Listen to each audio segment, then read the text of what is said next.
Olá, muito boa noite. Nesta sexta-feira, dia 16 de outubro, nós damos continuidade aqui no portal O Imparcial e também no Facebook do portal Imparcial, do Jornal Imparcial, a nossa sabatina virtual. Olá, estamos aqui encontrando a cada noite nesta candidato a prefeito de São Luís diferente. Aqui a gente pode conversar, bater um papo, é descontração mesmo, é para ser algo leve. Por quê? As propostas de governo, nos planos de governo dos candidatos a prefeito de São Luís, já estão disponíveis para a população desde o dia 27 de setembro, quando as campanhas começaram. Mas o que muitos eleitores querem mais conhecer nesse momento, e hoje a gente tem aí um mês exatamente para as eleições municipais, então as pessoas querem saber quem é de fato a personalidade que quer ser gestora do nosso município. Hoje nós recebemos aqui o candidato do PRTB, Silvio Antônio. Já digo aqui um boa noite especial. Tudo bem, candidato? Seja bem-vindo. Boa noite, eu quero agradecer ao Imparcial essa iniciativa. Eu sou muito grato e como eu não tenho tempo de televisão, cada oportunidade dessa para mim é muito preciosa. Boa noite a todos. Nós também agradecemos aqui a sua presença, ainda que virtual. É algo dos nossos tempos pandêmicos, mas algo que também vem para mostrar o quanto estamos aqui para inovar, para nos reinventar, para nos adequar ao que os tempos pedem. Nós também agradecemos aqui senhores, a sua aqui presença, apresentando os meus colegas entrevistadores nessas rodadas de entrevista, e eu começo dando uma boa noite especial para Raimundo Borges, jornalista que comanda, lidera a redação do jornal O Imparcial. Oi, Borges, boa noite. Oi, Dalva, tudo bem? Boa noite. E quero manifestar o meu pensamento rapidamente sobre o objetivo dessas lives, desses contatos que nós estamos tendo com os candidatos. É uma proposta do Jornal Imparcial, que em outras ocasiões fizemos por outro modo de transmissão, mas a gente já fez em outras ocasiões, entrevistas, fizemos sabatinas, fizemos até entrevista pelo Facebook, mas não à distância, foi à vista mesmo, presencial, mas é uma iniciativa que a gente está mantendo numa empresa que, como Imparcial, tem 94 anos. O prefeito que foi eleito, se conseguir reeleição em 2026, ele vai estar junto conosco no nosso centenário. É raro uma empresa chegar a essa idade, e eu quero dizer aos nossos internautas que estou aqui dentro dela há 50 anos. Não é por idade, eu quero dizer que ainda quase menino ainda, comecei a caminhar aqui por dentro. Aí é um orgulho muito grande fazer parte dessa equipe que vem ao longo do tempo se modernizando, se transformando, acompanhando os avanços tecnológicos, e é por isso que nós estamos hoje com esse modo de transmissão que eu nunca imaginei quando eu entrei no jornalismo, há 70 anos, 70 anos não, em 1970, a chegar a essa situação hoje de a gente poder entrevistar as pessoas, os candidatos, quem quer que seja, de um modo tão diferente do que se fazia naquele tempo, né? E quero que a gente leve essa conversa normal e daqui para frente vai ser o que o nosso apresentador vai determinar aí. Estou apenas aqui como colaborador. Muito obrigada, Borges. Da minha experiência, desde a primeira eleição de 1982, é só para uma conversa, para que os internautas saibam mais ou menos, a primeira eleição de governador, em 1982, depois da ditadura, eu já estava entranhado aqui nesse noticiário político, cobrindo a eleição que foi ganha pelo governador Luiz Rocha, do PDS na época. Muita experiência, muita bagagem, por isso é que para a gente é uma honra tê-lo aqui também, viu? Borges, parabéns mais uma vez agora, publicamente aqui na frente do nosso candidato. Já digo uma boa noite especial para o outro amigo querido, Célio Sérgio, editor-chefe do jornal O Imparcial. Oi, Célio. Boa noite, Dalva, boa noite, Borges, boa noite, colegas. Eu não vou falar de idade, não, porque eu não vou ficar me entregando aqui. Mas a gente já tem uma estradinha também aí. E o Parcial inova nessa nossa transmissão aqui online, né? A gente, Silvio, candidato Silvio, com essa medida, a gente quer transformar exatamente a eleição mais isonômica, né? Dando espaço para todos, o mesmo tempo, o mesmo espaço que a gente tem, e dando oportunidade para você expor seus projetos aos nossos leitores, internautas, que, como você sabe, a gente tem mais de 250 mil agora, por exemplo, só no Facebook, acompanhando a gente. Prazer tê-lo aqui com a gente. Obrigado. Então, agora eu entrevisto... desculpa. Oi, Borges. Eu não estou conseguindo ver o Felipe Clã.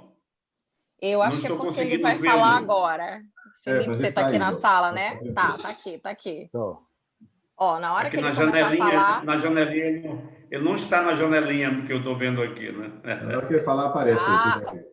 Felipe, olha só como ele vai aparecer na janelinha, uma mágica tecnológica. Felipe Clã, boa noite, colunista, é um apresentador de TV, é um comentarista de política, apresenta o programa Os Analistas na TV Guará, afiliada à Record News, enfim, um profissional aqui de mão cheia, dispensa também grandes apresentações. Felipe, boa noite, apareça na janelinha.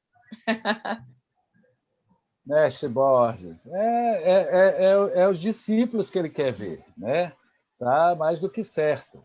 Então, muito interessante o retorno que nós temos tido com essa, vamos dizer, tentativa de ampliar o conhecimento dos eleitores. De uma forma descontraída, de uma forma que a gente consegue chegar ao público e prender o público à live. Isso é que é mais interessante. E o mais interessante, pastor Silvio, é que hoje, né, a partir que nós começamos a divulgar que seria o dia que o senhor estaria aqui conosco, compartilhando dessas suas ideias, compartilhando das suas opiniões, muitas pessoas me perguntaram como é o pastor Silvio. E por incrível que pareça, ao mesmo tempo que nós vamos estar aqui conversando, entrevistando, eu vou estar descobrindo também como é o pastor Silvio, que não é um mistério, mas será, sem dúvida nenhuma, um candidato que tem ideias e posições muito firmes. Bem-vindo, candidato. Obrigado.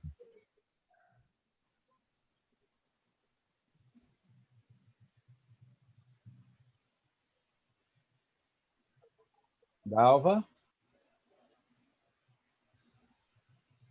Oi, gente, desculpa, eu desativei o áudio ainda agora, esqueci de ativá-lo para voltar a falar, fiquei falando sem som aqui. Perdão, vamos lá aqui então, dando continuidade, assim que o Clã finalizou a fala, eu entrei aqui dizendo que vamos dar continuidade, teremos 1 hora de diálogo com o candidato que é pastor, então a gente aqui ora chama candidato Silvio, ora chama pastor Silvio, e é a mesma pessoa, claro, né? Tá tranquilo. E aqui, durante essa 1 hora, nós teremos alguns pontos que serão repercutidos em redes sociais, como o Twitter também, ampliando aí, né, a reverberação do que foi discutido aqui, o que mais impactar, o que mais importar ao eleitor e à eleitora de São Luís do Maranhão. Depois que o nosso bate-papo foi encerrado, ele vai ficar disponível na íntegra no nosso canal no YouTube e também no portal O Imparcial.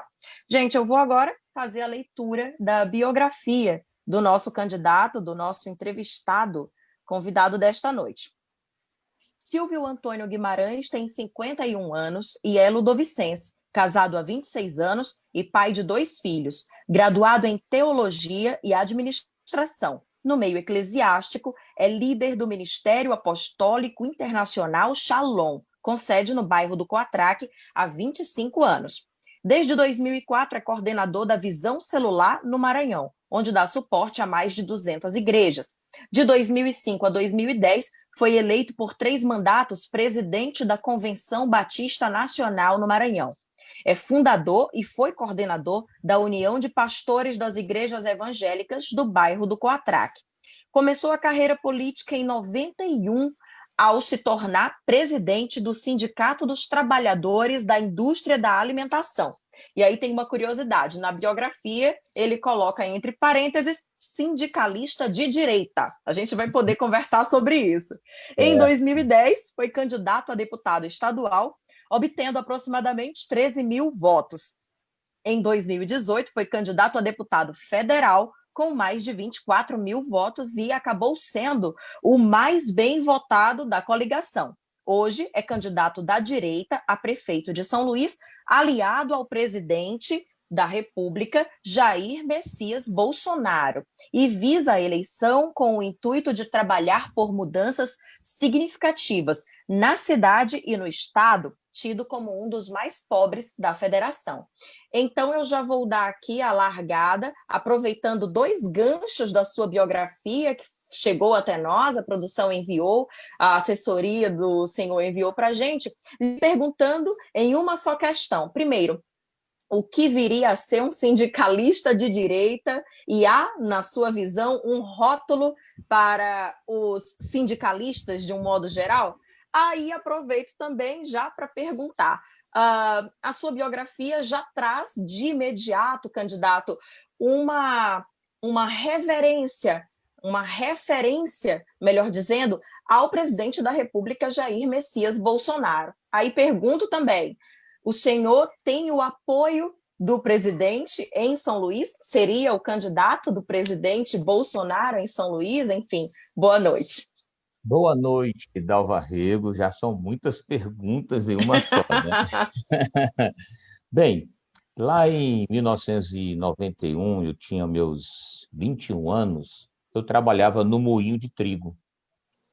E fui eleito presidente do sindicato da minha categoria, que, na verdade, o sindicato é conhecido até hoje como Sindicato dos Padeiros. Como a minha empresa era o moinho de trigo, lá no Itaqui, era esse sindicato que abrangia a minha categoria. E sindicalista de direita, porque naquela época o movimento de esquerda, né, com o seu mentor Lula Inácio da Silva, com os sindicalistas, né, lá da metalúrgica, lá do ABC, estava em alta. E tinha a Central Única de Trabalhadores, que trabalhava esse sindicalismo, né, nesse estilo de esquerda. Mas o meu sindicato e a minha postura era de direita porque eu era ligado a outra central, a Central Geral dos Trabalhadores, que não é que fazia oposição, mas tinha uma linha sindical bem diferente da CUT. Então, por isso, eu cito ser sindicalista de direita. Agora, como foram muitas perguntas, questão do... Aí eu fiz uma referência ali, a do, relação do com o nosso é, presidente, né, do que, Brasil. que acontece? O presidente, ele se manifestou e disse que não ia declarar apoio a nenhum candidato a prefeito nesse primeiro turno. Qual é a minha ligação? Eu sempre digo, quem apoia o presidente sou eu. Mas o meu partido, o PRTB, é o partido do vice-presidente, do general Mourão. E esse, sim, já declarou e manifestou o apoio. Então, como o presidente está sem partido e o meu partido é o partido do vice-presidente, então a gente já segue uma linha próxima a essa linha hoje de direita, né, de Jair Messias Bolsonaro. Agora, em 2018, eu fui candidato a deputado federal pelo PSL. E o motivo de eu ter saído candidato a deputado federal foi exatamente essa proposta nova para o Brasil, né, de trazer um candidato bem diferente, né, como o Bolsonaro, com uma proposta diferente. E é claro, a nação, eu digo assim, a nação quase toda, a maioria, porque ele foi eleito com a maioria dos votos, né, estava naquela esperança de eleger um candidato que pudesse combater a corrupção, que defendesse a família, que colocasse Deus acima de tudo. Então, isso me motivou a ser candidato a deputado federal. E aí eu tive a oportunidade, é claro, de fazer minha campanha de deputado federal, mas, ao mesmo tempo, fazer a campanha do presidente, no time que foi formado em 2018, com a Maura Jorge, na majoritária governadora, o Samuel, a senador, e outros candidatos, né, de direita a deputado federal e estadual, e eu me destaquei. Me destaquei porque eu fui o candidato mais bem votado da coligação, inclusive até os 95 da apuração das eleições, o meu nome já era tido como eleito, e caí no Nossa, final porque o partido, a coligação, não conseguiu o coeficiente eleitoral. Mas, então, assim, eu me envolvo nessa causa, né, de trabalhar, de somar, de estar alinhado ao presidente da República, o Jair Messias Bolsonaro. muito bem. Já abro agora o microfone para os nossos entrevistadores e a gente começa aqui, em geral, por ele, Raimundo Borges. Olá, eu quero começar perguntando ao candidato o pastor Silvio Antônio, né? O que significa esse trabalhismo participativo que é a linha principal, a linha ideológica do PRTB? Esse é o ponto. Sim. E eu quero saber também sobre essa questão de você se apresentar, até a Dalva já falou nisso inicialmente, mas não ficou muito claro. Essa carimbada na sua candidatura de direita e bolsonarista. Primeiro é a questão do partido, a ideologia do partido, de ser esse trabalhismo, que é um partido que veio de uma ruptura lá atrás do PTB, que era o partido getulista, e nessas rupturas, esse PRTB já passou pelo PRN de Collor, de lá vem mudando de nome, mudando de várias denominações, mas eu não sei se a ideologia dele também tem acompanhado essas mudanças. Você poderia esclarecer muito bem essas questões todas? O que tem acontecido muito, Raimundo Borges, é que essas questões partidárias, elas mudam muito. Mesmo que o partido tenha ali lá atrás uma ideologia, uma história, e a gente vê que a cada ano e a cada eleição, o partido ele toma uma configuração de direita, outros de esquerda ou centro, de acordo com a proposta daquela eleição, né, e a proposta dos candidatos. Então, a referência nossa hoje no PRTB é o general Mourão. Tanto o Jair Messias Bolsonaro precisou do PSL, que ele nem mais está, e dizer que o PSL é de direita, não é. E hoje, centro, não é mais de direita, em São Luís apoia candidatos ligados à esquerda, enfim, você vê como muda muito. 2018, o PSL para agora esse ano, que está indo com Neto Evangelista, mudou muito. Então, o PRTB de 2018 para hoje manteve essa linha que é ligada à figura principal do partido, que é o general Mourão, que é o vice-presidente. Então, é muito mais, né, por essa posição do vice-presidente hoje, a postura, o presidente do partido, que é o Fidelix Neto, que ele leva o partido nessa direção, que a gente identifica hoje o PRTB como um dos únicos partidos de direita, no sentido que os candidatos de direita buscaram esse partido para lançar as candidaturas. Espero ter explicado, pelo menos no conhecimento que eu tenho. E esse Borges? trabalhismo participativo, o que significa isso? Como é que se pode identificar esse pensamento que está no programa do PRTB para passar isso para a população dos seus eleitores?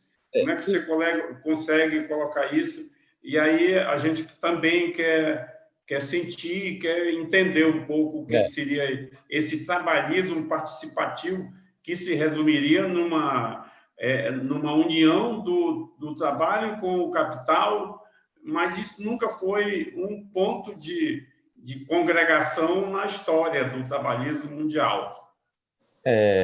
Nunca foi, mas essa é a tendência de hoje. Por exemplo, o lema da minha campanha é Deus, família e trabalho. Está lá o trabalho. E eu sou de direita e levo o trabalho como lema. Por quê? O trabalho é o que vai dignificar o cidadão, é o que vai mudar a vida do cidadão. É ele trabalhando, produzindo. Então, o trabalho formal, o trabalho informal, o trabalho das empresas, então, o trabalho da gestão pública. Então, nós precisamos trabalhar, precisamos colocar a mão na massa. Sem trabalho, um país não cresce. Sem produção, um país não cresce. E é claro que o trabalho leva para a questão econômica, que é gerar recursos, né? Gerar produção, aumentar o PIB, né? Da nação. Então, tudo é o trabalho. Então, não é aquele capitalismo selvagem, de exploração, mas hoje um entendimento, né? Um entendimento entre a classe trabalhadora e a classe empresarial, que, na verdade, ambos estão trabalhando pelo bem social, pelo desenvolvimento econômico da nação. Então, é essa interação aí, né, que a gente entende desse trabalhismo aí participativo. Muito bem, então, acho que agora a gente já pode passar a vez para o editor-chefe do Jornal Imparcial, Célio Sérgio.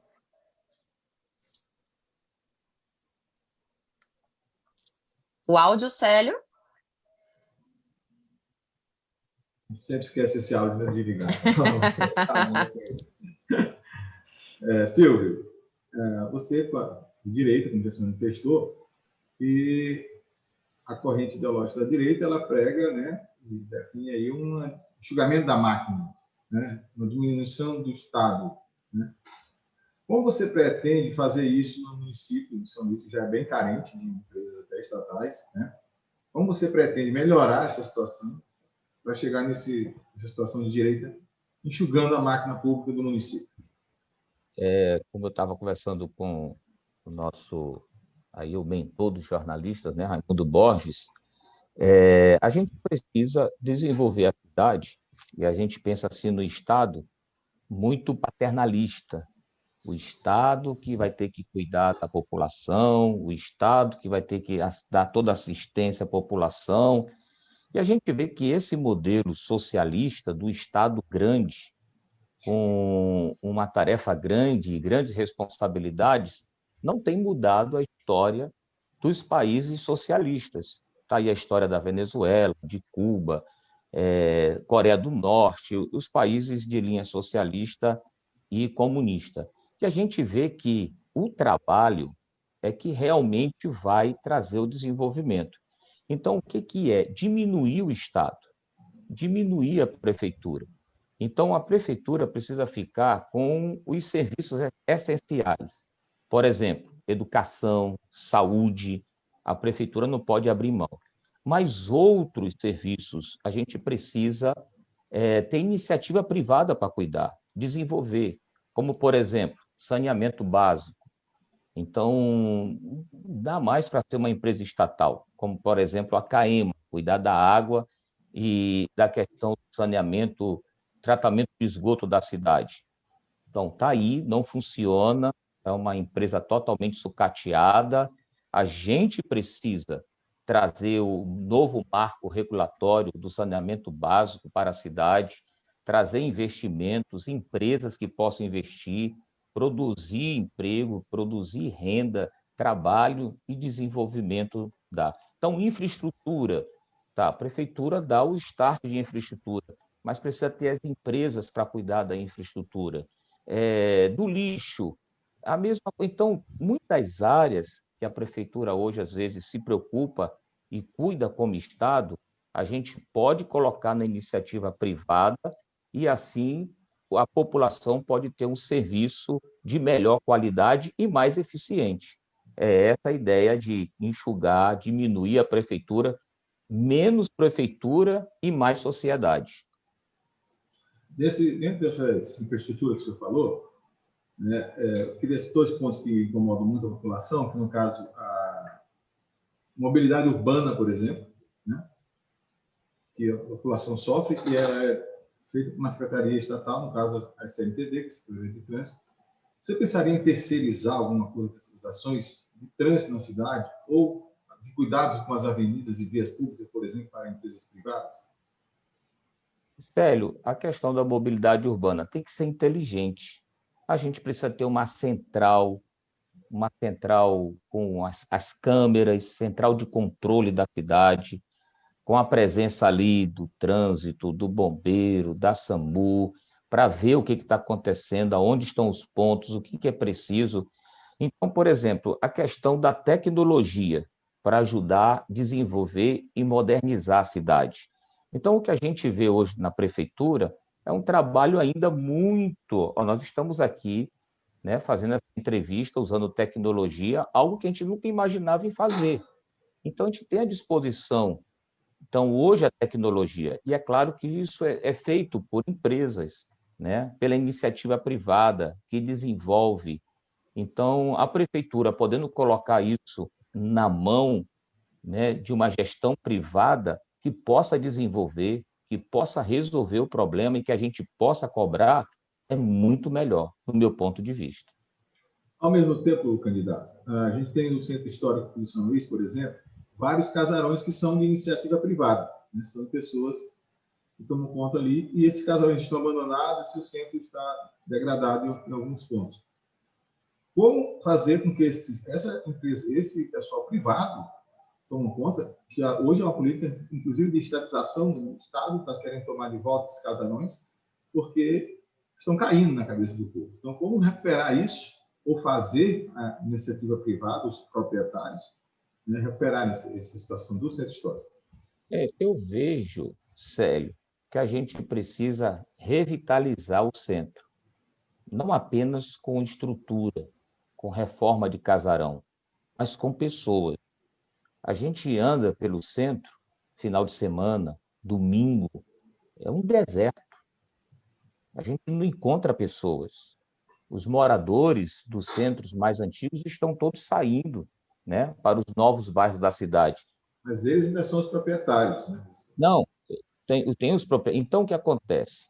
A questão econômica do centro, revitalizar, trazer vida, tem que ter um projeto que possa dar essa vida ao centro, atividade ao centro, atividade econômica. Então, você vai ali no projeto Reviver, tem ali algumas manifestações culturais, tem alguns restaurantezinhos, tem algumas barraquinhas e tal, né? Algumas coisas, mas a gente vê que é muito pouco. Então, a gente precisa trazer um movimento econômico para o centro. Então, claro, tem que ver as questões dos casarões, e que isso aí é uma questão hoje do IPHAN, né? Já é um patrimônio tombado, né? Patrimônio público da humanidade, e que eles agora têm também essa gestão, né, sobre esse patrimônio, não mais a prefeitura, mas trabalhar em parceria com o IPHAN, trazer vida, trazer de volta as pessoas para o centro, frequentar o centro, opção de turismo, opção de lazer, opção de entretenimento. E aí eu sei que esse centro vai ter vida, e aí os casarões passam a ter valor econômico, e a iniciativa privada vai ter que reformar. Eles vão ter que reformar. Então, a gente precisa encontrar solução nisso aí. Eu queria estar nessa discussão aí, Dalva. Pois não, Borges. Eu gostaria de perguntar ao candidato aí, complementando essa colocação do Célio, sobre...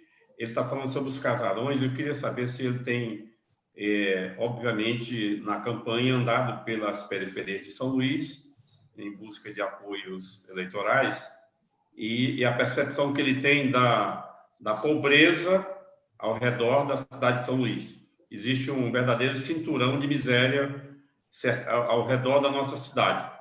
O centro histórico também já, ao longo do tempo, ele vem se transformando numa favelização, né? É uma área que está longamente sendo deteriorada, e os investimentos agora mais recentes foi que vieram dar uma nova roupagem àquela situação antiga. Mas eu queria saber dele como é que ele vai, a partir de janeiro, encarar situação. Desemprego, o Brasil deu uma explosão de desemprego, segundo o dado do IBGE divulgado hoje. Né? São 14%, 14,4% de desemprego, o maior índice desde quando o IBGE começou a pesquisar. E o Maranhão é um estado pobre, é talvez um dos mais entre todos do estado do Brasil. E a gente não pode ignorar essa realidade. Um candidato a prefeito não pode passar a vista em cima de uma realidade tão cruel que está isso, que é, além da questão sanitária, a questão econômica. E como é que você vai encarar isso aí a partir de fevereiro, de janeiro? E para encerrar só essa colocação, eu queria só perguntar aí se você tem esse sonho mesmo de chegar ao Palácio Zaha Hadjieri na posição que seu nome é apontado atualmente nas pesquisas, que eu não tenho exatamente a ideia de quanto os indicadores têm apontado, mas está muito baixo ainda. Você alimenta esse sonho mesmo de substituir Edivaldo Holanda no dia 1º de janeiro? Sem dúvida. Quando Bolsonaro começou as eleições, ele era, nas pesquisas, bem lá embaixo, né? Da mesma forma. E depois as coisas foram virando, e o povo brasileiro, que quem decide não é as pesquisas. Inclusive, muitas pesquisas que foram feitas já agora na pré-campanha e começando em pré-campanha, eu tenho aqui vários prints e várias testemunhas que o meu nome não constava nem na lista dos candidatos, como de algumas empresas que faziam as pesquisas. E as pessoas começavam a fazer a denúncia, inclusive eu fiz uma live denúncia em relação a isso. Então, a gente não pode confiar em pesquisa, até porque as pesquisas elas são pagas. E quem paga as pesquisas? São os próprios partidos dos candidatos. É interessante que teve algumas pesquisas no início, aí teve uma pesquisa que disse assim, não, Braide vai ganhar no primeiro turno.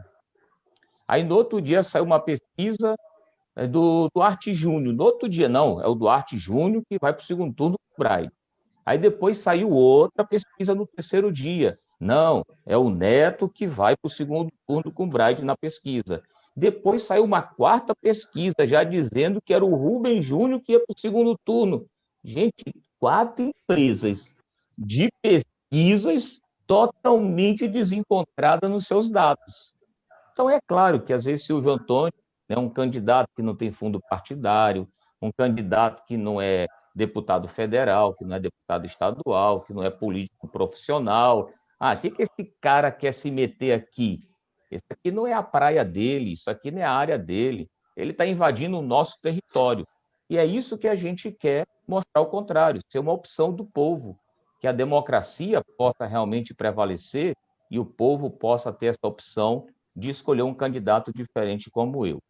E em relação à pobreza, né, de São Luís, que é a pobreza do Maranhão, saiu agora uma pesquisa que as 10 cidades mais pobres do Brasil, 8 estão no Maranhão e 2 estão no Pará. E o Maranhão é o estado mais pobre da federação. E é claro que esses estados interiores, as pessoas migram muito para São Luís em busca de emprego. E aí a superpopulação, né, São Luís inchou, absorvendo esse povo que estão procurando emprego. O que nós precisamos fazer como gestor? Encarar esse problema, né, confrontar isso, encontrar solução. São Luís precisa de investimento de infraestrutura, de investimento na área da construção civil. O novo marco do saneamento básico vai gerar muito emprego na cidade e poder ter oportunidade de emprego para esse povo, que a maioria estão vindo do interior, né, e estão morando na periferia.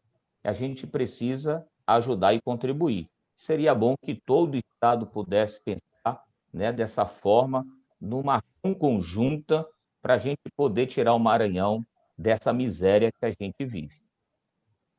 Muito bem, candidato. Agora já vou passar a vez de fazer seus questionamentos para o amigo Felipe Clã. Então, candidato, escutando o senhor aqui, juntamente com nossos colegas, eu vejo que o senhor é um homem de uma lucidez absoluta, né? E também de determinação de posicionamentos.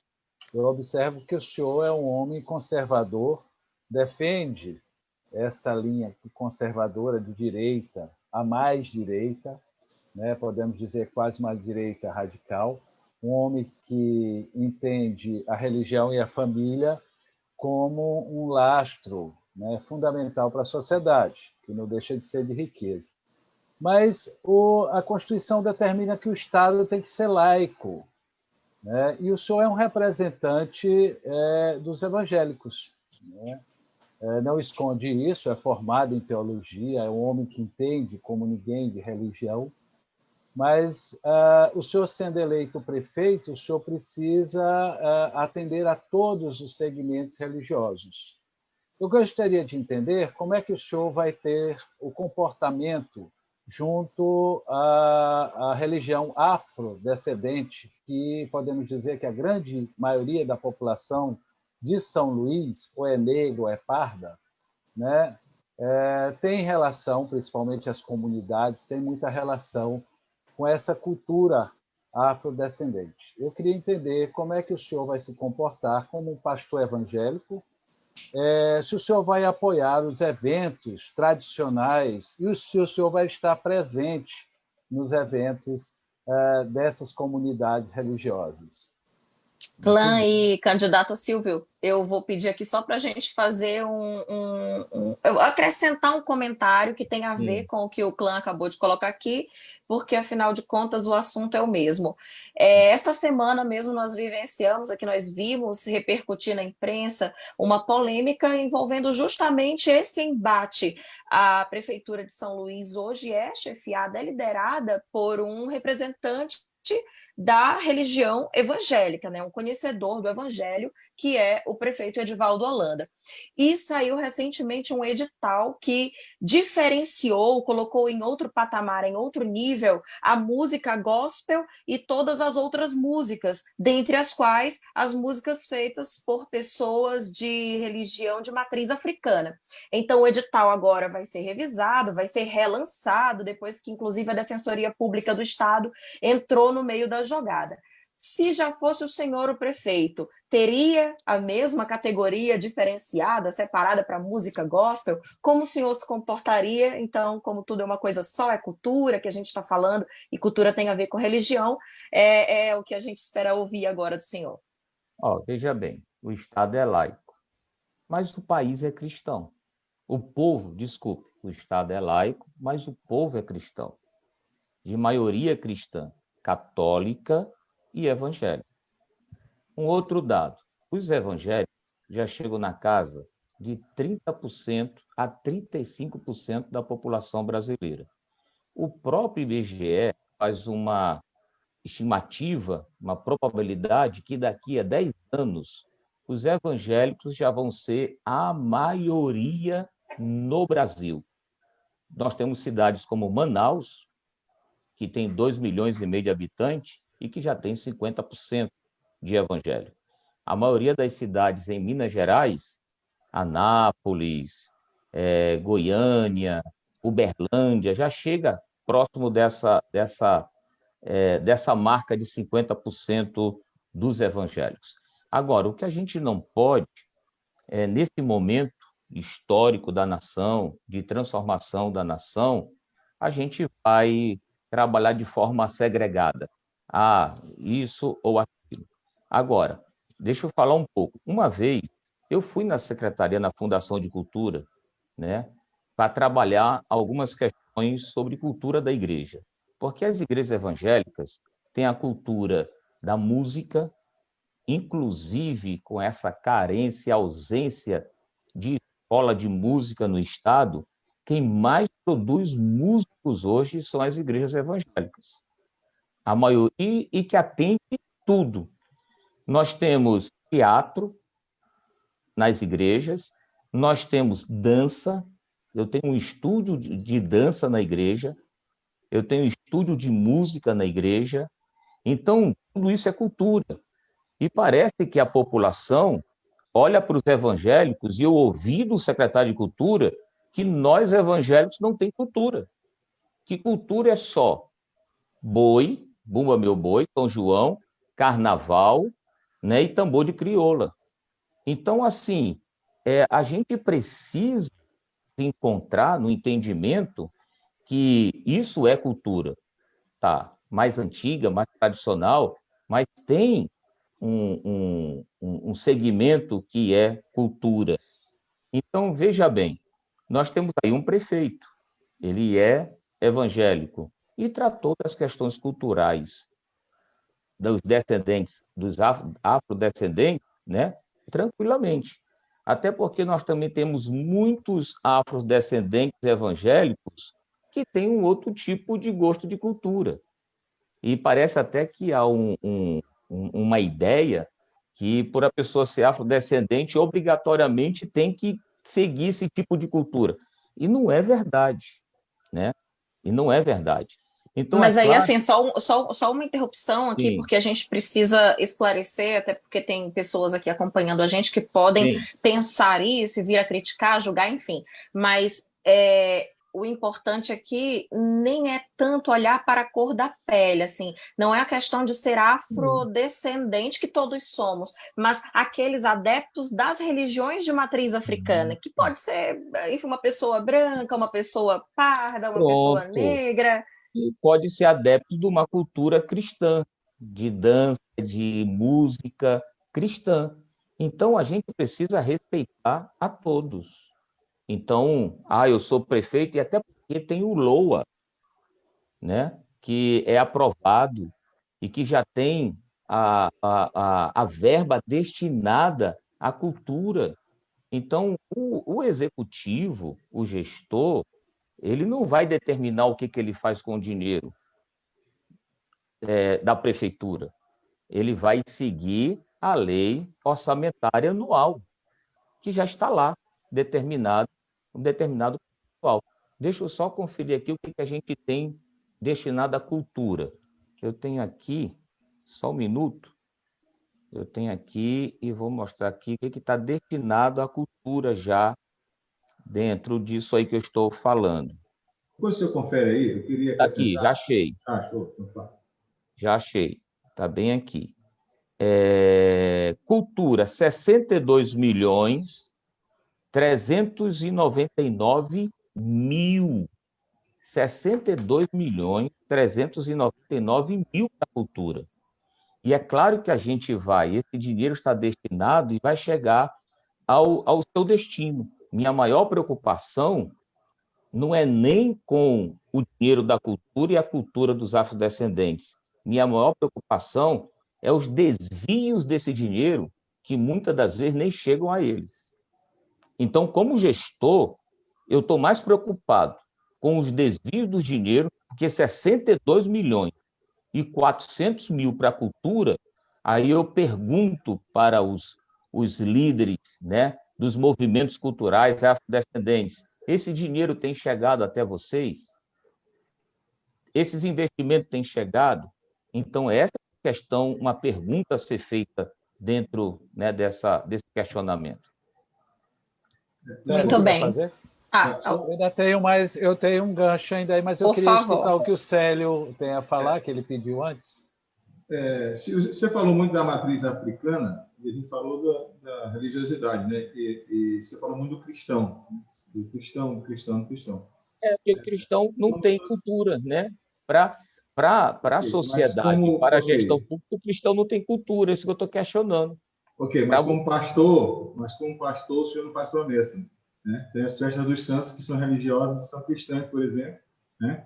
Essas festas cristãs religiosas, nossa cultura, como São João, por exemplo, Sim. não é uma exato, se elas serão contempladas na sua gestão, não. E os evangelhos, por exemplo, não lhe disse, não fazem promessas, né? Eu queria saber se você faz alguma promessa para garantir que as festividades religiosas ficarão na sua gestão. Célio, eu sou de direita, eu não sou ditador, eu sou democrático, entendeu? Um regime ditatorial podia chegar lá, não, eu não creio, não vai ter dinheiro para isso. Não, pelo contrário. A minha ideologia, ela é muito democrática, é de respeitar o indivíduo, é do livre-arbítrio de cada um, é do gosto que cada um tem. Então, eu estava vendo agora uma reportagem do Dória, lá em São Paulo, falando sobre a vacina. Não sei se vocês viram. E ele dizendo: não, todo mundo vai ter que vacinar, vai ser obrigatório. E quem não vacinar vai sofrer sanções para isso e tal. Quer dizer, uma posição totalmente ditatorial. Então, não é esse o meu estilo. Então, se já tem o LOA, se já tem os recursos, se já tem o seu destino, o meu trabalho é fazer com que esse dinheiro, os 62 milhões da cultura, sejam investidos sem privilégios, sem corrupção e sejam aplicados. Esse é o meu trabalho, entendeu? Mas respeitando, sem nenhum problema. Eu queria entrar nessa história aí da LOA, porque Borges, deixa só o Felipe obrigatoriamente... concluir. Borges, e só o Felipe concluir, porque senão ele vai ficar muito distante do gancho que ele estava pegando. Do primeiro gancho. Do primeiro gancho, exatamente. A gente faz o plano e aí o Borges. Pode ser? Eu queria, me permita, pastor, seria muito interessante se o senhor tivesse já em mãos dizendo como é que o senhor vai aplicar esses 62 milhões, né? Como é que o senhor, como gestor, estaria desenvolvendo, em que áreas o senhor ganharia muito aqui nessa live. Eu não tenho acesso, Felipe, ao que hoje a Secretaria de Cultura faz, mas é seguir o programa. Mas, veja, eu queria falar sobre... O senhor falou sobre a maioria. Então, eu queria aproveitar e falar sobre as minorias. E queria entender a sua posição como pai, como pastor, como homem público, né? E como administrador, sobre a questão da homofobia, porque nós vivemos num país em que a cada 26 horas um homossexual é assassinado. Nós vivemos num país, ampliando essa questão, e a cada 7 minutos uma mulher é agredida ou assassinada nesse país. Nós vivemos num país em que não existe políticas públicas, né, e muito menos no município de São Luís, que, ao menos, nós conheçamos, em que atende a esse público LGBT e também esse atendimento à mulher sobre a agressão. É muito mínimo a coisa. É tão mínimo como é mínimo o entendimento de que eles são minorias, né? E eu queria, para completar, entender como é que o pastor Silvio, candidato, entende a homossexualidade nos dias de hoje. Felipe, eu acabei de responder. Cada um tem o livre-arbítrio. Uma das coisas que Deus colocou no homem, né, colocou no humano, né, no ser humano, foi o direito de escolha, o livre-arbítrio. Deus, apesar de ser soberano, ele não obriga ninguém a segui-lo. Você tem que fazer de livre, espontânea vontade. Não fomos criados. Agora, se Deus não obriga ninguém a segui-lo, aos seus mandamentos, quanto mais eu. Eu sou pastor de um grupo que decidiu pela religião evangélica. Aí eu sou pastor desse grupo, eu trabalho com esse grupo. A pessoa escolheu, a pessoa decidiu. E como pastor, nós estamos ali para liderar, aconselhar, ensinar. Esse é o meu trabalho, né? E ajudar naquilo que for possível. Agora, as pessoas que não fazem parte do meu segmento, que não fazem parte da minha igreja, é o livre-arbítrio de cada um. Eu respeito. Eu tenho amigos homossexuais. Eu tenho ovelhas que têm pessoas da família que são homossexuais. Até aconteceu um fato interessante. Eu estava no aeroporto e aí fui receber um pastor que é chegado de Fortaleza para pregar lá na igreja. E eu tenho um amigo, o Jorge, amigo mesmo, e ele tem até uma casa de show, né, específico para LGBT lá no centro. E ele estava aguardando um Greg, né? Greg? Drag. Ele estava aguardando um drag que ia fazer o show na casa dele. E aí a gente se encontrou no aeroporto. E ele, pastor Silvio e tal, e que bom lhe ver e tal. A gente ficou ali conversando. E ficamos juntos aguardando. O convidado dele chega primeiro, o Dreg. E aí ele chega e diz assim, esse aqui é um amigo meu, o pastor Silvio. E aí ele, muito espontâneo, né? Aquele artista, né? E veio e me abraçou, eu abracei ele me beijou, eu beijei ele e tal. E foi aquela festa e tal.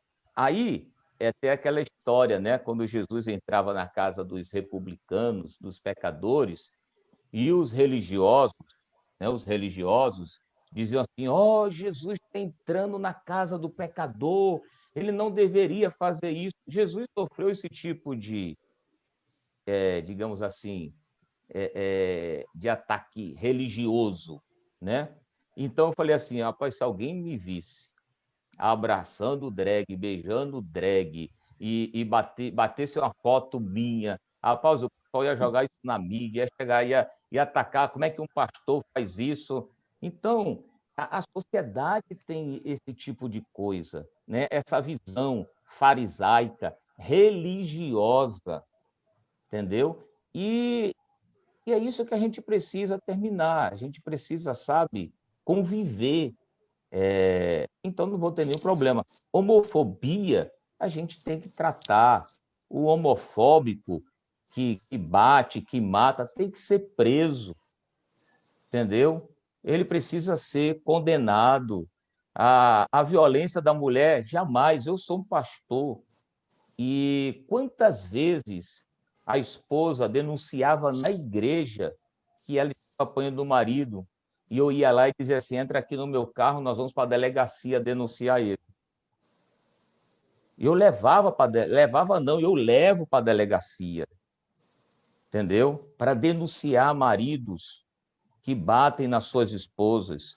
Então, esse tipo de violência, esse tipo de, digamos assim, divisão das minorias, não tem problema nenhum, entendeu? Não tenho problema nenhum. Eu não tenho problema nenhum, como Jesus, de entrar na casa de qualquer pecador. Eu não tenho problema nenhum. Eu sou um também. Como a gente já está o tempo bem avançado, eu queria mudar um pouco do assunto, apesar de ser muito interessante, para o aspecto administrativo da gestão municipal a partir de 1º de janeiro. Se o senhor for eleito, o senhor vai mandar abrir as escolas da rede municipal imediatamente ou vai continuar na expectativa da história da vacina ou que a pandemia vai embora? Qual é a sua posição sobre isso? Claro, eu tenho dito que eu vou administrar com uma secretaria com pessoas técnicas. E é claro que os técnicos, os pedagogos, eles vão ter uma resposta melhor do que eu. Eu não posso dizer agora, Raimundo Borges, o que fazer, porque realmente isso tem que ser analisado e estudado. Agora, uma coisa eu sei, as crianças precisam voltar a estudar.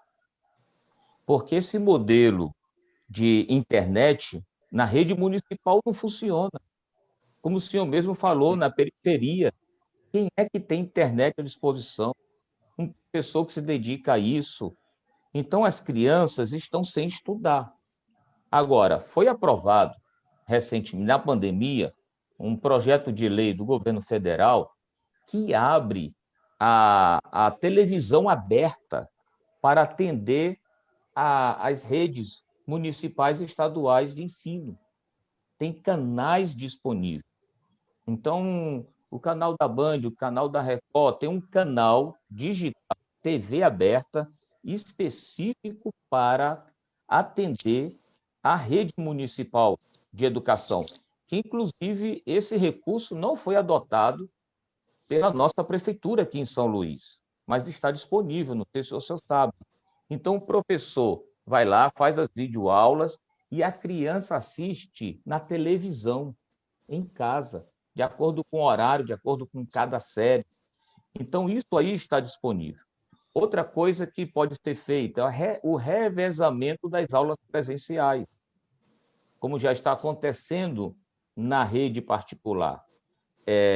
A turma tem 40 alunos, tem 20 alunos, então um dia vai à metade, outro dia vai à metade, mantendo o distanciamento social das crianças. O que eu fico, assim, intrigado é que o setor privado encontra a solução, precisa funcionar porque tem que ganhar dinheiro, tem que faturar, porque senão a escola fecha, e o poder público, a escola municipal pública, porque não tem que ganhar dinheiro, porque, sabe, não tem que produzir, fecha. Então, é esse tipo de coisa, essa diferença da administração pública para a privada que a gente precisa resolver. O senhor Então, poderia os citar... alunos da rede privada têm, vamos dizer, tem ali o ensino, e o da rede pública não. Por que isso? Isso é discriminação. Isso é tratar discriminando o pobre. O senhor poderia citar 3 prioridades no orçamento de 2021 que já começa com uma diferença em relação a 2000, que é de 200 milhões de reais. A diferença de um ano para o outro. O orçamento de 2021 é de 3 bilhões e meio, seria de 3 bilhões e 700 milhões. Mas houve uma redução de 200 milhões. O senhor poderia citar 3 prioridades? Senhor Raimundo Borges, isso é de conhecimento, digamos assim, popular. O sistema da gestão pública municipal é viciado.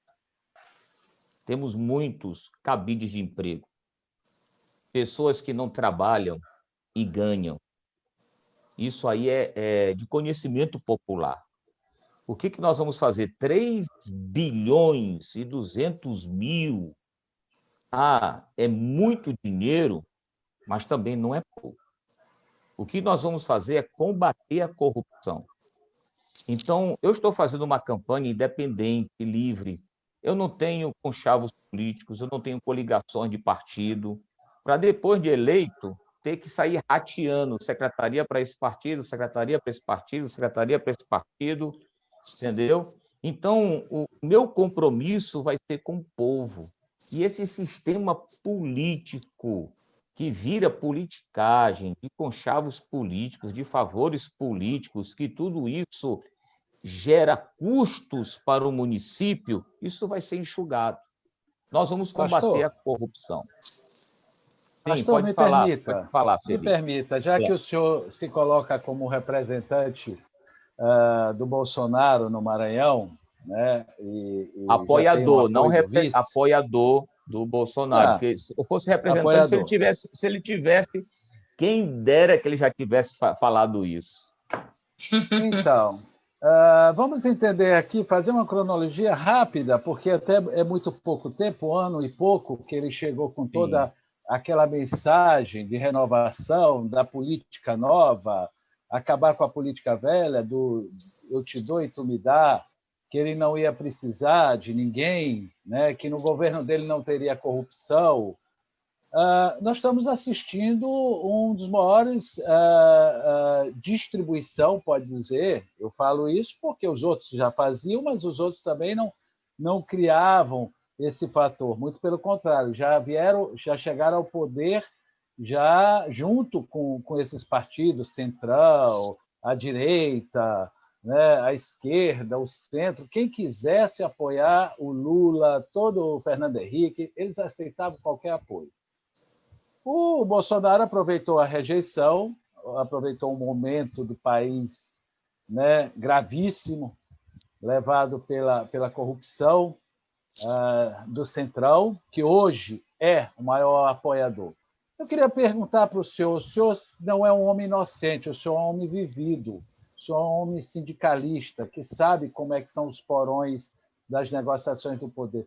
O senhor acredita que, se o senhor, caso eleito, o senhor não vai ter que negociar com os partidos e com os vereadores o toma lá da cá para poder governar e seus projetos de lei serem aprovados? O senhor acredita nisso? Candidato, só uma observação, gente, uma observação técnica. Nós chegamos a 1 hora de bate-papo. Sendo assim, candidato, passou tão rápido, né? Então, a gente vai fazer aqui, prosseguir com a resposta a essa indagação do Felipe, uma indagação bem interessante, Clã, porque isso, assim, para relacionar aí com a questão da religião, é pecar. Fazer esses conchavos, pensar, é pecar. E aí, como fazer sem pecar, né? Como chegar lá sem pecar, sendo cristão consciente? Mas depois dessa resposta, a gente já segue aqui para a nossa despedida, tá bem, candidato? Tá bom. Felipe, pelo menos o Bolsonaro foi muito diferente do que era o governo Lula, Dilma e Temer, né? Está sendo diferente.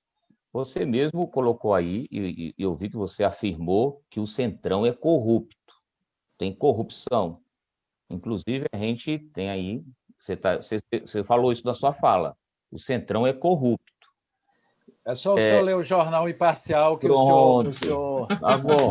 você Porque é encontra aí. muito, O é jornal muito, de maior acesso tá, do Maranhão, um dos maiores do Brasil. mas isso me ajuda na campanha, porque tem candidatos aí do Centrão, desse Centrão corrupto aí.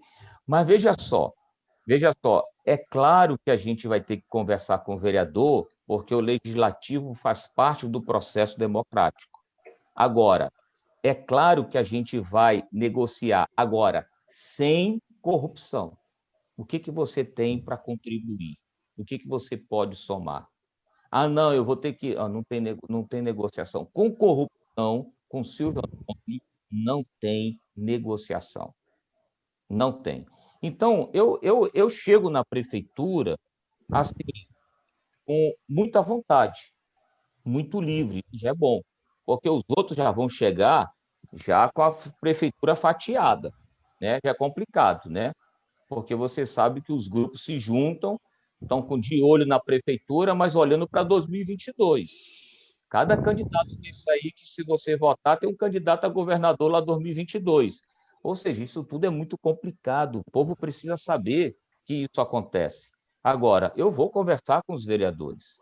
E os vereadores, sabe, aqueles que querem o bem da cidade, que querem trabalhar pela cidade, eles no meu governo vão ter que provar isso para a sociedade, para a cidade. Porque eu vou ser transparente. Olha, estamos trabalhando com a Câmara Municipal tal tema. Como o Bolsonaro tem feito. Algumas coisas que ele envia para o Congresso não é aprovado. Gente, o Congresso não aprovou. A Câmara não aprovou. Então, o povo precisa também aprender como é que funciona o legislativo. E aí eu quero deixar uma mensagem ao povo de São Luís. Por favor, em nome de Jesus, eu estou falando isso aqui com muita seriedade, que a gente não usa o nome de Jesus em vão. Não me reeleja vereador de mandato. Vamos renovar a Câmara Municipal. Não vote em nenhum vereador de mandato. É um apelo que eu faço à população de São Luís. Bom, acho que contemplou aqui a indagação do nosso amigo, dos nossos entrevistadores. Nós teríamos muito mais o que discutir, candidato. Os temas são infinitos, né? Se a gente for parar para pensar na gestão de um município, do tamanho de São Luís. Eu ficaria aqui com vocês 2, 3 horas. Eu estou gostando muito do papo, viu, gente? Olha, que ótimo. Então, é nesse clima que eu já vou agora chamar os nossos colegas para se manifestarem sobre como foi para eles essa experiência de conversar com o senhor. E daqui a pouquinho já lhe pedir a sua mensagem de despedida, lembrando, candidato, que em terra de candidatos novinhos, quero saber do senhor daqui a pouco, assim, se ter mais idade, quem tem mais idade é rei. Quero saber se isso é uma vantagem. Já na sua despedida, o senhor comenta. Raimundo Borges, então, suas últimas considerações. Olha, candidato Silvio, eu gosto muito de ouvir essas colocações sobre corrupção, né? Eu volto a dizer que há muitos anos eu vivo nesse meio político, nunca fui funcionário público, mas eu sempre acompanho a atividade do parlamento municipal, estadual, federal, tal.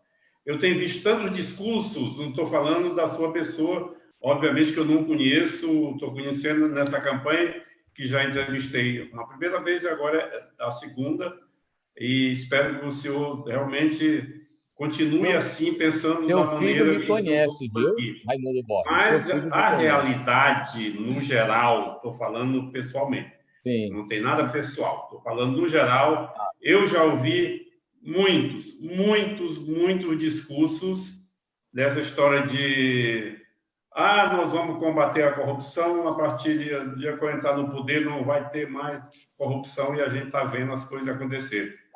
Eu vi um senador, agora nós todos vimos, ser abordado com um monte de dinheiro dentro da cueca. Ele era o maior defensor da moralidade no Congresso, inúmeros discursos dele.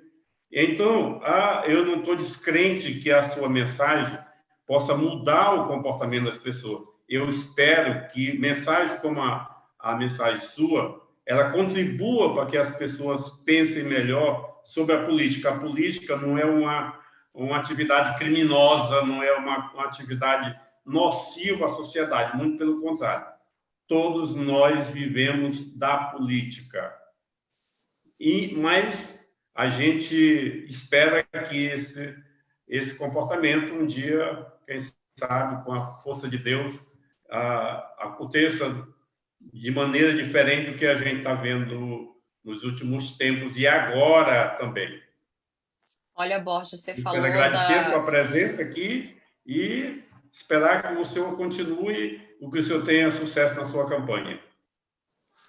Borges comentou sobre o senador, e a gente também acaba lembrando de outras pessoas, outras personalidades da política que defendiam ferrenhamente os valores, né, cristãos, morais, enfim. E a deputada Flor de Lis, por exemplo, queima quem chega aí com esse desejo genuíno de renovação e com os princípios corretos, digamos assim, na sua visão, na sua análise pessoal, não é? Acho que tem muito isso do que o Borges comentou. Agora passo para Célio Sérgio fazer as suas considerações. Célio? Muito bem. Eu só estou achando que dinheiro da cueca parece que não tem ideologia, porque já foi de um lado e do outro, né? Tem cheiro. Tem cheiro. Já foi na cueca que apareceu dos dois lados. Mas, pastor, eu posso chamar de administrador, porque você administra um tempo, né? E então tem uma experiência com isso. E como administra um tempo, muitas pessoas, a gente tem queria perguntar, as igrejas, elas arrecadam muito, né? E não pagam nada, digamos assim. Elas só têm isentas de pagar impostos, né? Eu tenho até uma notícia que agora foi... E enquanto que os seus gestores, não estou querendo botar o senhor nesse bolo aí, mas eles sonegam os impostos do Estado. Agora, o Congresso aprovou o perdão de dívida de 1 bilhão para as igrejas, né? Eu vou ter que responder isso tudo aí que vocês estão falando. Não me dá tempo, tá? Você tem que terminar. Só, então, como cobrar imposto da população e não querer pagar imposto como pastor, né? Essa situação que eu queria que o senhor... Vamos fazer a coisa igualitária, pagar IPTU nas igrejas? Quer para mim responder agora? Vamos fazer logo a salvação. Eu já estou me despedindo, tá, pastor? Deixa eu responder agora, Dalva, rapidinho. Então, tudo bem. Clã, aguenta aí rapidinho para a gente poder fazer. Peço permissão, as igrejas... Peço permissão para sair, porque eu tenho um compromisso aqui, e o pessoal está já embaixo, aqui no prédio, esperando. Tudo bem, Borges. Tá bom. Muito obrigada também. Célia, então, vamos lá. As igrejas evangélicas não pagam impostos porque elas pegam carona da Igreja Católica. Não é por causa da Igreja Evangélica. Deixa eu lhe explicar. A legislação, muito antes da Igreja Católica, da Igreja Evangélica, garante isso às instituições religiosas, inclusive por causa da Igreja Católica. Ela não paga imposto, ela não paga IPTU, ela não paga uma série de coisas. E aí é claro que é justo que uma igreja evangélica, também de atividade religiosa, ela siga também na mesma lei de direito. Porque você fecha nos evangélicos como se fosse um privilégio nosso. Não, que está na igreja, não estou. De igreja não estou. Então, entendeu?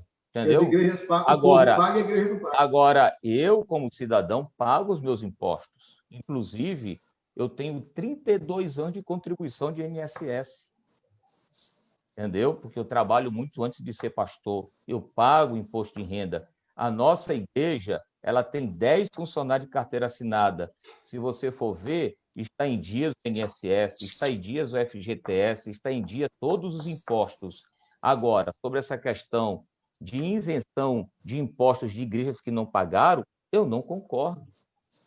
Tem que pagar, não tem que isentar ninguém, entendeu? Tem que pagar, porque então é muito fácil rotular todo mundo, entendeu, Célio? Isso é muito complicado, entendeu? Cada caso é um caso. Então, acho que agora a gente pode ouvir a saudação final do clã, né, clã? Vamos lá.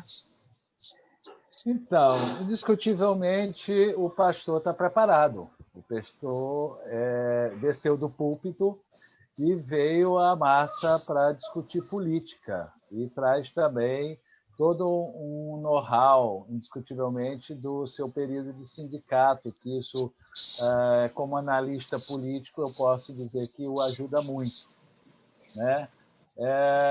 Talvez, se o senhor eleito, né, que nós desejamos que seja, como todos os candidatos que passam aqui, pastor, o senhor talvez vá descobrir um mundo de pecado que é o mundo do poder, não é verdade? Mas talvez o senhor tenha uma outra fórmula. O Bolsonaro não teve. O que o senhor acredita que seja um modelo ideal político, né, se juntou a todos e se tornou igual a todos, né? Não há diferença. Enquanto essa questão que não há corrupção, sim, haverá muitas cuecas ainda a explodir. Eu só queria deixar um detalhe aqui que é importante, porque eu recebi para mais de 40 WhatsApps agora pedindo que o senhor esclarecesse só uma coisa na sua fala final, até porque de uma forma de lhe blindar e lhe proteger. O senhor falou que Jesus entrou na casa dos pecadores na hora que eu estava falando dos homossexuais. Eu tenho quase certeza que o senhor não estava se referindo que um homossexual, né, é um pecador. Enquanto a isso, eu quero lhe dizer que o senhor deve continuar assim na política, porque a política deve ser renovada. E a política, com maturidade, com habilidade que o senhor tem, se torna cada dia mais necessária. Queria lhe parabenizar, né, porque, indiscutivelmente, o senhor, da sua forma, não fugiu a nenhuma pergunta, né, de homens preparados, como tem o Jornal Imparcial. Obrigado, pastor. Obrigado, candidato. Seja feliz e desejo a vitória para o senhor. Deixa eu ver aqui, Candidata. essa questão Isso, dos então. pecadores Vamos aí. lá. Esse é um texto bíblico que eu citei, eu expliquei. E quem falava que Jesus entrava na casa dos pecadores, eu frisei muito bem. O texto diz, eram os fariseus e os religiosos da época. Eles discriminavam Jesus por entrar na casa que eles julgavam pecadores. E às vezes a sociedade tem esse tipo de julgamento. E eu usei o texto para dizer que eu não tenho esse tipo de julgamento. Inclusive, citei o exemplo lá no aeroporto. E, inclusive, eu disse da minha fala que eu também sou um pecador.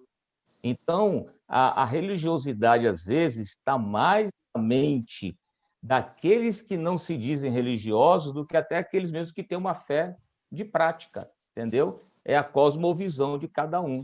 Aí tem essas interpretações aí, Felipe. Não, eu fiz até, me permita, Dalva, eu fiz Mas foi isso bom porque eu para que as expliquei, né? pessoas não entendessem errado. Nós É. entendemos aqui, né, corretamente, como que o senhor se expressou e colocou, mas nós temos também o cuidado com os nossos convidados. Isso é uma Sim. determinação, né, e uma conduta dos Diários Associados e do Jornal Imparcial. Ok. E isso é importante também porque hoje, candidato, nós vemos todos os dias produções feitas, né, geradas da indústria do mal. Então, uma coisinha que o senhor fala aqui é retirado para usos infinitos, isoladamente. Então, está aqui o explicado, está aqui o esclarecido. E aí, agora, antes de lhe passar para se despedir, deixar sua mensagem, pedir novamente o voto aqui das pessoas que talvez ainda não lhe conhecessem tão bem, lhe agradecer. Nós ultrapassamos aí a 1 hora, acho que estamos aqui com 1 hora e 15 minutos. Vamos chegar a 1 hora e 20, vamos dar mais uns 5 minutinhos A para esse conversa foi boa. encerramento. A conversa foi muito boa, o senhor é uma pessoa muito serena, parabéns por essa serenidade. Ela é atraente, quem não lhe conhece passa a querer ouvir a partir do seu tom, até do seu olhar, né? É algo bastante surpreendente positivamente para quem ainda não tinha um conhecimento prévio sobre o senhor. E agora sim, deixo a palavra para a sua despedida. Tá, você falou uma coisa que eu quero voltar, a questão da idade, da experiência em relação aos outros Verdade. candidatos. Tá. O que acontece? Eu já passei dos 50 anos. Eu vivo o meu melhor momento enquanto pastor, realizado, entendeu? O melhor momento. Eu poderia agora estar colhendo os frutos do meu trabalho, estou aí perto de me aposentar, porque eu contribuo muito cedo com a aposentadoria e tudo mais. Mas eu resolvi descer do púlpito e resolvi, sabe, deixar, vamos dizer aqui, a batina, né, pastoral por um momento para poder me envolver e tomar causa. Agora, a minha idade, a minha experiência, eu não sou um aventureiro. Às vezes o jovem, ele é aventureiro. Isso aí é psicologia. Ele é afoito, ele quer conquistar, ele quer fazer. E às vezes não tem limites. Você pode ver que quando você vai fazer um seguro de carro, quanto mais novo você é, mais caro é o seguro. E quando você vai chegando a uma idade madura, o seguro é mais barato. Então, eu pago hoje um seguro mais barato do que um garoto de 25, de 35, de 40 anos. Por causa de quê? Que a estatística de seguro, psicologia mostra que a experiência, a pessoa é mais cautelosa, ela não está aqui para aventurar, eu não estou aqui para me arriscar, eu não estou aqui para sujar um nome de 25 anos que eu tenho de pastor na cidade. Então, essa minha maturidade se me coloca em vantagem aos meus concorrentes. Agora, eu quero agradecer, né, a essa oportunidade, dizer para São Luís que eu sou um político diferente, sou. Fora da curva, sou. Sou político profissional? Não sou. Mas sou um bom gestor. E, como prefeito, eu quero garantir que os recursos públicos cheguem ao seu destino. Eu quero ver a minha cidade crescer. Eu sou ludovicense, nasci aqui. Eu estou indignado com essa politicagem que a gente vê aí. Então, é uma opção diferente. Se você quer ver São Luís mudar e ter uma opção diferente, a opção é Silvio Antônio. Me siga nas redes sociais, Silvio Antônio MA, tanto no Instagram como no Facebook. Silvio Antônio MA, MA de Maranhão. Eu quero agradecer, um abraço a todos e não esqueçam que o meu número é 28. E vote com consciência, vote com convicção naquele candidato que vai ser o melhor para São Luís. Obrigado, gente. Muito obrigada também pela sua participação aqui com a gente mais uma vez. Agora, lembrando aos que nos acompanham, nós retomaremos estas rodadas de entrevistas na próxima segunda-feira, dia 19. Na segunda-feira, o candidato aqui entrevistado é o Franklin Douglas, do PSOL. Então, pessoal, até a próxima. Já já esta live vai ficar disponível na íntegra no YouTube, no Facebook e no nosso portal O Imparcial. Tenham todos uma excelente noite, um bom fim de semana. Até mais. Tchau, tchau. Gente. Tchau.